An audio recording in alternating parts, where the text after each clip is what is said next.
Hey, everybody, welcome to this episode of the Disc Golf Answer Man. Dom. Can wardens and other AVR clones... Oh, did you just call warden an... Yeah, it's kind of a backhanded... First of all, slap.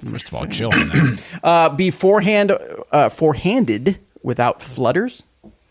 I can't seem to forehand my putters without a lot of fluttering and turning over and inconsistency. I assume it can be done. I'm sure I've seen pros do it, but I can't figure out what I'm doing wrong. I've tried hundreds of different grips, releases, and swings. What am I missing? Are my hands just not the right size?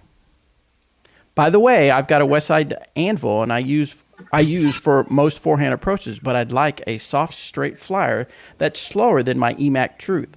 So seems like I need to be able to forehand my putters. All right. So I don't think it's a problem with your hands.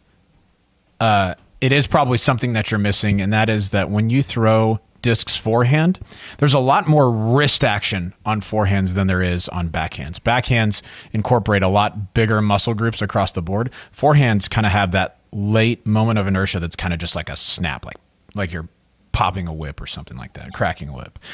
So when you throw a forehand, it's really, really easy to speed up too fast and try and throw that disc harder than you need to. Like a putter on a forehand without flutter, you just have to be really clean with it. That means that your off-axis torque, which means that you're not matching the angle that you reach back to the angle at your hit point to your angle of follow-through. If those don't match up, you're going to get off-axis torque, which means the disc is going to flutter through the air.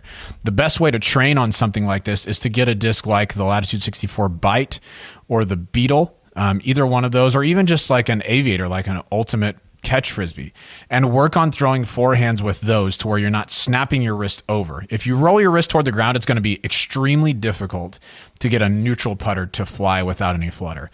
But if you learn to kind of throw just as if you're slapping someone in the face, sorry to your friend who you're slapping in the face, or even finishing with your palm to the sky, that's going to help eliminate flutter as much as possible. AJ, anything to add to that?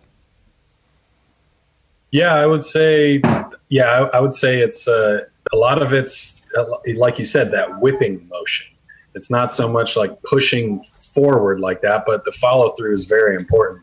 And yeah, I mean, to answer the original question, it's like, yes, it's possible to throw those AVR clones and wardens without them fluttering out of your hand. I mean, I've done it on little touch for hands with beat up, more understable putters. Mm-hmm.